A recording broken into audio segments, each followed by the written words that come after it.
এই ফাজিল, তোর পড়াশোনা নাই? আমি যখন আসি তখনই দেখি তুই এই রুমে মোবাইল টিপাস বসে বসে।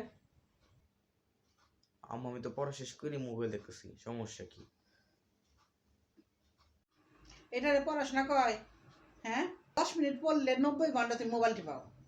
যখন আসে এই রুমে তো রুমে এসে দেখি যে মোবাইল টিপাচ্ছ। তোমার টেনশনে আমার খাওয়া দাওয়া ঘুম হারাম হয়ে গেল।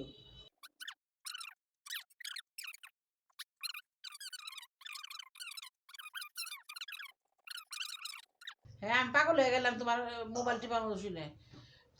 সারাক্ষণ খালি মোবাইল, গেম গেম গেম আর মোবাইল টিপাই টিপাই, লেখাপড়া তো নাই। ওইসা আম্মু হ্যাঁ, থামো থামো, এতই করে না, তোমার প্রেশার বাড়বো, তার সাথে ডায়াবেটিস বেড়ে যাবো তোমার। আমার কথা শুনছিস? কানে ঢুকছে? না, তোমার কথা আমি শুনি নাই। এতগুলো ঘাস কাটলাম, হ্যাঁ, আমার কথাগুলো কোনো দাম নেই? সব কথা কানের উপরে কান দিয়ে না ঢোকাইয়া মাথার উপর ধরাই দিছ। তুই আমার চিনস? একটা থাপ্পড় খাবি।